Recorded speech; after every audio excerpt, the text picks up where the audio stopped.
नमस्कार दोस्तों, मेरा नाम है विमल सिंह। बालाजी स्टडी अड्डा में आपका स्वागत है। ज्योग्राफी के अलग अलग टॉपिक वाइज हम आपको प्रश्नों की प्रैक्टिस करा रहे हैं। तो आज का हमारा पांचवा टॉपिक है अक्षांश और देशांतर रेखाएं। इससे पहले जो हमने टॉपिक देखा था चौथा नंबर वाला, वो आपको साइड में आई बटन में महाद्वीप और महासागरीय नितल की उत्पत्ति से संबंधित था, मिल जाएगा। टोटल आज के इस टॉपिक यानी अक्षांश व देशांतर में प्रश्नों की संख्या 41 है, जिसको हम दो पार्ट में देखेंगे। पहले पार्ट में 20 प्रश्न देखेंगे और एक प्रश्न हम आपसे भी पूछेंगे और बाकी बचे प्रश्न नेक्स्ट पार्ट में देखेंगे। तो चलिए स्टार्ट करते हैं प्रश्न नंबर 1 से। पहला प्रश्न है कि भूमध्य रेखा जो है उससे उत्तर या दक्षिण किसी दिए गए स्थान की कोणीय जो दूरी है वो जो है वो क्या कहलाती है? प्रधान देशांतर कहलाती है, देशांतर कहलाती है, अक्षांश कहलाती है, या इनमें से कोई नहीं? बताइए, भूमध्य रेखा से उत्तर की बात करें या दक्षिण, किसी भी दिए गए स्थान की जो कोणीय दूरी है वो जो है वो क्या कहलाती है? आंसर की बात करते हैं तो उसे हम अक्षांश जो है वो कहते हैं। और इन्हीं को इंग्लिश में क्या कहते हैं? लैटिट्यूड कहते हैं। कई लोगों ने इंग्लिश में याद किया होगा, तो लैटिट्यूड कहते हैं इन्हें हम इंग्लिश में, लैटिट्यूड लाइंस। अगला देखते हैं आपका दूसरा प्रश्न कि निम्नलिखित में से कौन सा वृत्त वृत्त जो है यानी कि ग्रेट सर्कल का उदाहरण है? कर्क रेखा, मकर रेखा, भूमध्य रेखा, आर्कटिक रेखा। बताइए इनमें से कौन सा जो है आपका सही होगा? तो बताइए ऑप्शन एबीसीडी में से कौन सा वृहत वृत्त का उदाहरण इनमें से होगा? चलिए बात करते हैं आंसर की। तो जैसे देखिए, मान लीजिए ये पूरी हमारी पृथ्वी गोल है, वैसे गोल आकार नहीं है, ये तो गोल भी नहीं बना है। एक गोला हम खींच देते हैं, मान लीजिए हमारी पृथ्वी गोल है, तो इसमें सबसे वृहत वृत्त कहाँ पर बनेगा? एकदम सेंटर पर ही तो बनेगा, यही सबसे ज्यादा व्यास होगा। यहाँ पर अगर आप देखेंगे जो दूरी होगी वो कम होगी, तो जैसे जैसे एकदम सेंटर में आएंगे तो वही होगा। तो वृहत वृत्त सबसे सेंटर में बनेगा, और कर्क रेखा, मकर रेखा, भूमध्य रेखा, आर्कटिक रेखा में जो भूमध्य रेखा है यही तो आपकी बीच से जाती है, जिसे हम विषुवत रेखा भी कहते हैं। तो यही आपका वृहत वृत्त का उदाहरण हो जाएगा। तीसरा प्रश्न आपका है कि ट्रॉपिक ऑफ कैंसर निम्न में से क्या है? एक प्रकार की रक्त संबंधी बीमारी है, या फिर कैंसर की रोकथाम जो है उसका एक वैज्ञानिक उपकरण है, या फिर 23.5 डिग्री उत्तरी अक्षांश रेखा है, या फिर 23.5 डिग्री दक्षिणी अक्षांश रेखा है? बताइए इनमें से कौन सा जो है आपका सही होगा? ट्रॉपिक ऑफ कैंसर इनमें से जो है वो क्या है? तो चलिए बात कर लेते हैं फिर आंसर की। इन चारों ऑप्शन में से कौन सा सही होगा? तो आपका ऑप्शन सी वाला 23.5 डिग्री उत्तरी अक्षांश रेखा बिल्कुल सही हो जाएगा। इसी को हम ट्रॉपिक ऑफ कैंसर के नाम से जो है वो जानते हैं। और ये किस रेखा को कहते हैं? तो आपको पता होना चाहिए कि जो कर्क रेखा होती है वो आपकी 23.5 डिग्री उत्तरी अक्षांश रेखा जो है वो होती है। तो जो कर्क रेखा होती है इसी को ट्रॉपिक ऑफ कैंसर के नाम से जानते हैं। और जो कैंसर आप जानते हैं एक रोग भी होते हैं, जो कैंसर हो जाता है अलग अलग अंगों से संबंधित, उसे भी कर्क नाम जो है वो दिया जाता है। जैसे आप देखिएगा जो तम्बाकू के पैकेट इन सब पे होते हैं तो उस पे कर्क जो है वो बना भी होता है। अगला देखते हैं आपका चौथा प्रश्न कि ध्रुवों जो है उसकी तरफ जाने पर अक्षांश रेखाओं के व्यास की जो प्रकृति है वो कैसी होती है? पहला ऑप्शन है ये स्थिर रहता है, बी है कि ये घटता है, सी है ये बढ़ता है, और डी है पहले घटता है फिर पुनः बढ़ता है। तो आपको बताना है कि ध्रुवों की तरफ जाने पर जो अक्षांश रेखाएं हैं उनके व्यास की प्रकृति जो है वो कैसी होती है? चलिए बात कर लेते हैं आंसर की। तो उनका ऑप्शन बी वाला बिल्कुल सही हो जाएगा, यानी कि ये घटता है ध्रुवों की तरफ जब अक्षांश रेखाओं के व्यास की प्रकृति की आप बात करेंगे। क्योंकि सबसे पहला प्रश्न हमने कराया था, आपकी उत्तर से दक्षिण की ओर थी, तो जैसे जैसे गोलाई जो होती है यानी अक्षांश रेखाएं जो होती हैं, आप बढ़ते जाएंगे ध्रुवों की तरफ, जाहिर सी बात है उनकी व्यास की प्रकृति भी घटती जाएगी। जैसे ध्रुव पे पहुंचेंगे तो एकदम ना के बराबर हो जाएगी। तो वही जो है वो पूछा गया है कि जैसे जैसे बढ़ते हैं वैसे वैसे घटते जाते हैं। अगला देखते हैं पांचवा प्रश्न कि आपको सुमेलित करना है। एक तरफ भूमध्य रेखा, कर्क रेखा, मकर रेखा, आर्कटिक वृत्त और अंटार्कटिक वृत्त, इतने नाम दिए हुए हैं, और दूसरी सूची दो जो है उसमें उससे संबंधित अक्षांश या देशांतर दे रखे हैं। नीचे कुछ ऑप्शन भी है, पहले आपको इसमें मिलान करना है फिर हम ऑप्शन की बात करेंगे।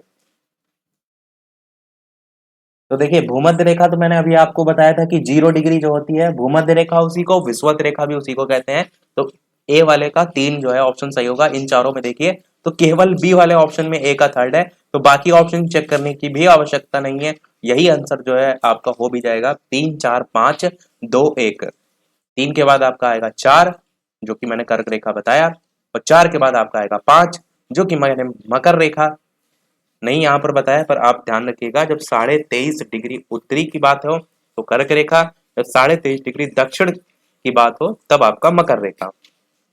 और उसके बाद 2 और 1 यानी कि आर्कटिक वृत्त जो है वो 66.5 डिग्री उत्तर जो है उसमें आ जाएगा, और अंटार्कटिक वृत्त जो है वो 66.5 डिग्री दक्षिण में आ जाएगा। अगर आप इसे एक ग्लोब में समझे तो और अच्छे से आपको समझ में आएगा। जैसे कि एक ये बड़ा सा जो है वो पृथ्वी का गोला है, इसमें आप एकदम सेंटर की जब बात हो रही है तो कौन सी रेखा है, आपकी भूमध्य रेखा है, जिसे हम क्या कहेंगे, विषुवत रेखा भी कहेंगे, जिसका अक्षांश कितना होगा, 0 डिग्री अक्षांश होगा। जैसे जैसे ऊपर बढ़ेंगे अक्षांश बढ़ता जाएगा, तो एक समय यहाँ पर आएगा जब ये अक्षांश 23.5 डिग्री तक पहुंच जाएगा, और यही चीज दक्षिण में भी होगा, तो एक अक्षांश एक ऐसा आएगा जो 23.5 डिग्री तक पहुंच जाएगा। तो ये जो दो रेखाएं हैं, जो ऊपर वाली रेखा होती है इसे हम कहते हैं कर्क रेखा, और जो नीचे वाली होती है उसे हम कहते हैं मकर रेखा, और बीच वाली भूमध्य रेखा। मेन इनके आपको अक्षांश पता होना चाहिए। जब और आप ऊपर जाएंगे धीरे धीरे तो एक अक्षांश आएगा जब 66.5 डिग्री में आप पहुंच जाएंगे उत्तरी, और एक ऐसे ही आएगा जब 66.5 डिग्री आप दक्षिण में पहुंच जाएंगे। तो जब उत्तरी की बात हो तो आपका आर्कटिक वृत्त हो जाएगा, और जब दक्षिणी की बात होगी तो अंटार्कटिक वृत्त हो जाएगा। तो बस इतने से चित्र में आपको चीजों को समझना है, रटना वाला इसमें ऐसा कोई चीज जो है वो नहीं है। देखते हैं हमारा अगला प्रश्न। छठा प्रश्न कह रहा है कि धरातल पर 1 डिग्री अक्षांश की दूरी निम्न में से किसके बराबर होती है। ये प्रश्न आपका बेहद ही महत्वपूर्ण है, क्योंकि बहुत से कॉम्पिटेटिव लेवल में ये दूरी जो है वो पूछी जाती है। 11 किलोमीटर, 111 किलोमीटर, 21 किलोमीटर, या फिर 121 किलोमीटर। बताइए कौन सा इनमें से सही होगा। धरातल पर 1 डिग्री अक्षांश की दूरी इनमें से किसके बराबर होती है। चलिए बात करते हैं फिर आंसर की। तो आपका ऑप्शन 111 किलोमीटर बिल्कुल सही हो जाएगा। याद रखिएगा, बहुत ही बढ़िया प्रश्न है, महत्वपूर्ण प्रश्न है। अगला प्रश्न आपका है सातवां, कह रहा है कि भूमध्य रेखा जो है उसके अतिरिक्त कौन सी अक्षांश रेखा पृथ्वी को 2 बराबर भागों में विभाजित करती है। तो बताइए, 4 ऑप्शन में 23.5 डिग्री नॉर्थ, 23.5 डिग्री साउथ, या फिर 66.5 डिग्री नॉर्थ एवं 66.5 डिग्री साउथ, या कोई भी अक्षांश नहीं। पूछा आपसे ये गया है कि भूमध्य रेखा के अतिरिक्त कौन सी अक्षांश रेखा पृथ्वी को 2 बराबर भागों में विभाजित करती है। तो कौन सी करती है, आंसर की बात करते हैं। इनमें से कोई भी 2 बराबर भागों में विभाजित नहीं करती है। केवल 0 डिग्री रेखा जो है वो पृथ्वी को 2 बराबर भागों में बांटती है, जिसे हम भूमध्य रेखा या विषुवत रेखा के नाम से जानते हैं। अगला देखते हैं प्रश्न नंबर 8। साथ ही साथ वीडियो पसंद आए तो लाइक भी अवश्य सभी लोग करते रहिएगा, ताकि इसी प्रकार अच्छे अच्छे प्रश्न हम आपको प्रैक्टिस कराते रहें। आठवां प्रश्न ये कह रहा है कि मकर रेखा अथवा 23.5 डिग्री दक्षिणी अक्षांश वृत्त इनमें से कहां से होकर गुजरती है। जिम्बाब्वे से, या फिर मालागासी से, या फिर भारत से, या फिर ग्रीनलैंड से।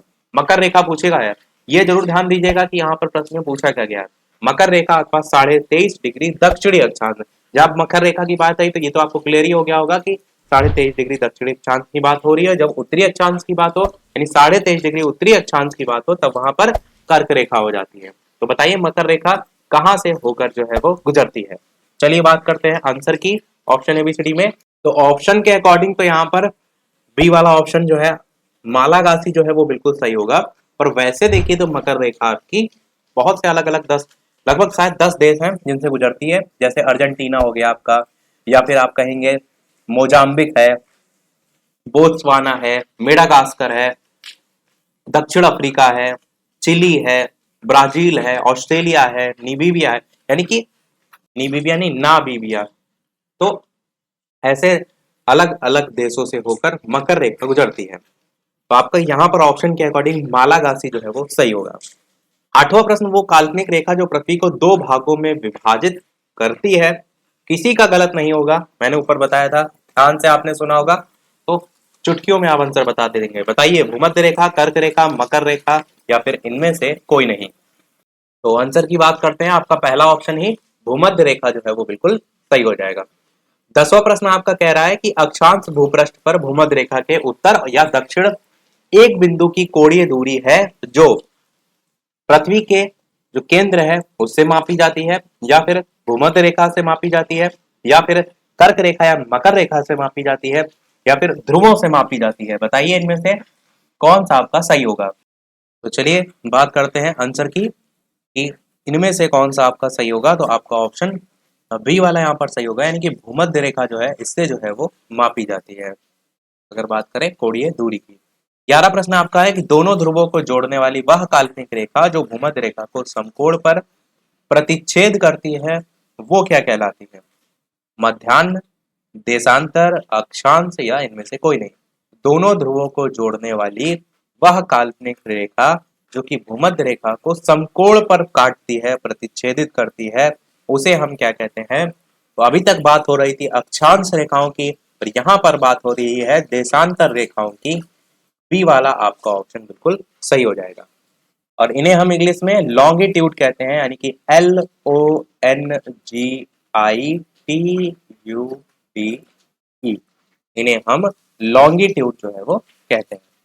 और अगर बात करें इसी इन्हीं रेखाओं को इस टाइप से जो है वो ग्लोब में या पृथ्वी में, तो ऊपर से नीचे टाइप से इस टाइप से जो खिंची होती हैं वो आपकी आती हैं देशांतर रेखाओं में। तो इस टाइप से आप इसे सिंपल सी भाषा में ये भी कह सकते हैं कि जो भूमध्य रेखा के समांतर जो है वो होती हैं।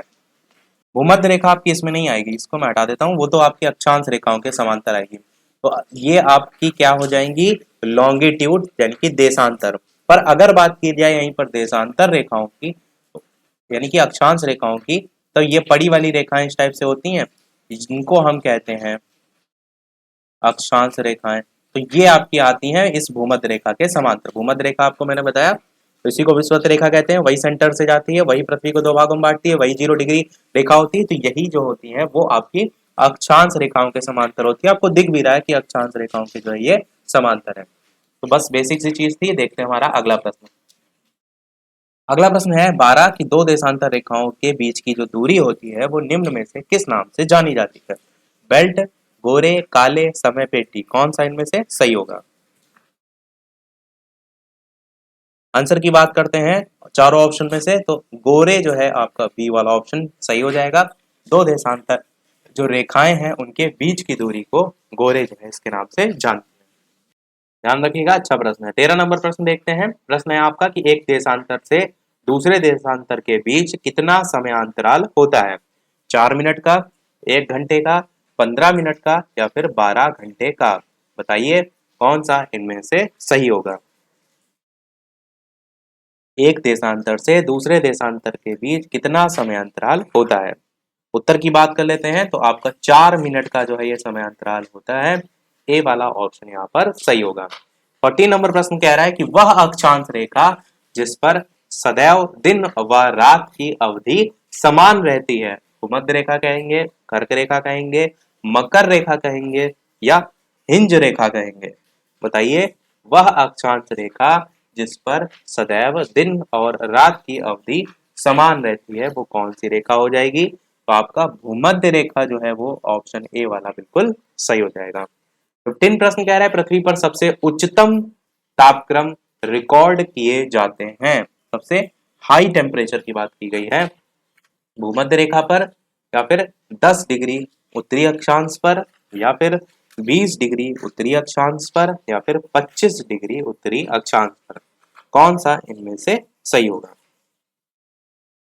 ऑप्शन एबीसीडी में से कौन सा सही होगा? चलिए बात करते हैं आंसर की। तो आपका भूमध्य रेखा पर ही आपका जो है वो बिल्कुल सही हो जाएगा। सबसे उच्चतम तापक्रम रिकॉर्ड किए जाते हैं।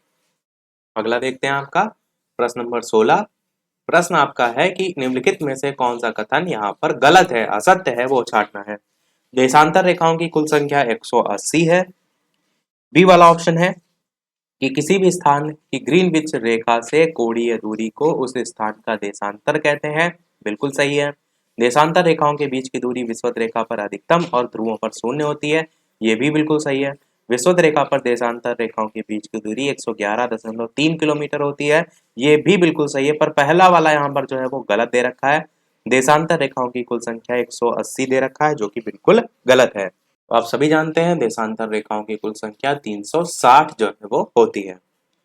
अगला देखते हैं आपका प्रश्न 17 नंबर। इनमें से कौन सा कथन गलत है, ये छाटिए। विषुवत रेखा से ध्रुवों की ओर जाने पर अक्षांश रेखाओं के बीच की दूरी में आंशिक रूप से वृद्धि होती है। किसी भी स्थान की प्रधान यामी उत्तर जो है उससे कोणीय दूरी को उस स्थान का अक्षांश कहा जाता है।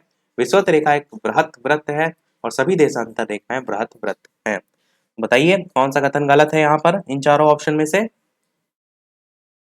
तो ऑप्शन एबीसीडी में से आंसर की बात करते हैं तो बी वाला ऑप्शन बिल्कुल यहाँ पर गलत है और यही आपका आंसर जो है वो हो जाएगा कि किसी भी स्थान की प्रधान याम उत्तर से कोणीय दूरी को उस स्थान का अक्षांश कहा जाता है। ये कथन असत्य है। 18 नंबर प्रश्न है कि दो अक्षांश रेखाओं के बीच की दूरी जो है वो लगभग कितनी होती है? अभी ऊपर आया था प्रश्न, बताइए कौन सा इनमें से सही होगा? 111 मील, 121 मील, 111 किलोमीटर, 121 किलोमीटर, कौन सा जो है इनमें से सही होगा? तो चलिए बात कर लेते हैं फिर आंसर की ऑप्शन चारों में से। तो आपका 111 किलोमीटर बिल्कुल सही हो जाएगा। ऊपर अभी एक प्रश्न आया था, वहां पर मैं आपको अभी दिखा भी देता हूँ कि वहां पर मान दशमलव में दे रखा था। ये देखिए विषुवत रेखा पर देशांतर रेखाओं के बीच की दूरी 111.3 किलोमीटर होती है। तो ऑप्शन लगभग के ही संदर्भ में होते हैं, तो ऑप्शन के अकॉर्डिंग ही आपको टिक भी करना होता है। और यहाँ पर एक चीज और देखिए, यहाँ पर विषुवत रेखा पर देशांतर रेखाओं के बीच की दूरी की बात की गई है, पर यहाँ पर अगर बात करें तो दो अक्षांश रेखाओं के बीच की दूरी की बात जो है वो की गई है। तो प्रश्न में थोड़ा बहुत अंतर भी आपको देखने को मिलता है। 19 नंबर प्रश्न बताइए कि 1 डिग्री देशांतर की सर्वाधिक जो दूरी है वो कहाँ पर होगी? कर्क रेखा पर, मकर रेखा पर, विषुवत रेखा पर, या इनमें से कोई नहीं। देखिए 1 डिग्री जो देशांतर होता है उसकी भूमध्य रेखा पर जो दूरी होती है वो आपकी 111.3 जो मैंने बताया ऊपर, 111.3 और आगे तक याद करना चाहे 32 किलोमीटर जो है वो होती है, जो कि जब ध्रुवों की ओर आप जाते हैं तो कम भी होती जाती है। यहाँ पर कह रहे हैं 1 डिग्री देशांतर की सर्वाधिक दूरी कहाँ पर होगी? कर्क रेखा पर, मकर रेखा पर, विषुवत रेखा पर, या इनमें से कोई नहीं। तो आप क्या कहेंगे? जो भूमध्य रेखा है या विषुवत रेखा है इस पर सबसे ज्यादा होगी, क्योंकि मैंने बताया कि जैसे जैसे आप भूमध्य रेखा से ऊपर ध्रुवों की ओर बढ़ते जाते हैं ये दूरी जो है वो कम होती जाती है। तो यहाँ पर जब है तो सबसे ज्यादा कहाँ पर होगी? विषुवत रेखा पर ही सबसे ज्यादा जो है वो होती है। अगला देखते हैं, और इस वीडियो का लास्ट प्रश्न होगा, क्योंकि स्टार्टिंग में मैंने बताया था 20 प्रश्न हम देखेंगे और एक प्रश्न हम आपसे भी पूछेंगे। पर इस प्रश्न को देखने से पहले वीडियो अभी तक आपने लाइक ना किया हो, सभी लोग वीडियो को लाइक भी अवश्य कर दीजिएगा। आपके एक लाइक से मुझे भी मोटिवेशन मिलता रहे। चैनल पर नए हो तो सब्सक्राइब करके भी जुड़ जाइएगा, और टेलीग्राम चैनल से जो भी ना जुड़े हो लिंक आपको डिस्क्रिप्शन में मिल जाएगी। सभी अपडेट सारी इंफॉर्मेशन के लिए वहां से भी आप जुड़ सकते हैं। प्रश्न आपका 20 नंबर है कि कुल अक्षांश जो है उनकी संख्या जो है वो कितनी है? 66 है, 90 है, 179 है, या फिर आपकी 360 है। बताइए कुल अक्षांशों की संख्या जो है वो कितनी है? तो ऑप्शन एबीसीडी में से आंसर की बात कर लेते हैं। तो आपका ऑप्शन यहाँ पर, तो देखिए ऑप्शन के अकॉर्डिंग तो आप 179 के साथ जाएंगे, क्योंकि यहाँ पर और कोई ऑप्शन नहीं है। पर अधिकतर जगह आपको 181 ऑप्शन देखने को मिलता है। तो मैंने पहले ही कहा था कि ऑप्शन में जो दे रखा हो उसी के अकॉर्डिंग आपको जाना होता है। तो 179 आपका यहाँ पर बिल्कुल सही हो जाएगा, कुल अक्षांशों की संख्या। जिस प्रकार मैंने ऊपर अभी बताया था कि जब 1 डिग्री अक्षांश के बीच की दूरी की लगभग बात करें तो 111 किलोमीटर होती है, और लगभग वर्ड लिखा रहता है तो लगभग से आपको नहीं कंफ्यूज होना है। जब 1 डिग्री अक्षांश जो है उसके बीच की दूरी बात हो, पर 1 डिग्री देशांतर की भूमध्य रेखा पर दूरी की बात करें तो 111.32 किलोमीटर जो है वो होती है, जो कि ध्रुवों की ओर कम भी होती जाती है। तो लगभग वर्ड से कंफ्यूज नहीं होना, मैंने बताया ना कि अलग अलग टाइप से प्रश्न पूछा जाता है, ध्यान रखिएगा। अब देखते हैं वो प्रश्न, जैसे कि सभी वीडियो में हम आपसे एक न एक प्रश्न पूछते हैं, तो इस वीडियो का इसके बाद वाला ही प्रश्न है कि देशांतर की संख्या कितनी होती है। मैंने ऊपर बताया भी था एक क्वेश्चन में सत्य असत्य करके कथन आए थे, वहां पर ध्यान से आपने सुना होगा तो सभी आसानी से कर ले जाएंगे। ए ऑप्शन है 24, बी ऑप्शन है 90, सी ऑप्शन है 180 और डी ऑप्शन है 360। तो ऑप्शन एबीसीडी में से कौन सा सही होगा? अपना आंसर वीडियो के मेन कमेंट में बताइएगा। इसका आंसर हम देखेंगे इसके आगे के जब प्रश्न कराएंगे कल। लाइव टाइमिंग 2 है दोपहर के 3 बजे, जिसमें हम प्रश्न देख रहे हैं एक टाइम में, यानी कि दोपहर के 3 बजे में संविधान पर आधारित, और शाम के 8 बजे वाले में हम ज्योग्राफी पर बेस्ड क्वेश्चन देख रहे हैं। तो लाइव आकर भी वीडियो आप देख सकते हैं। तो आज के में इतना ही, मिलते हैं फिर अगले वीडियो में कुछ नए टॉपिक के साथ, नए प्रश्नों के साथ। तब तक के लिए नमस्कार, जय हिंद।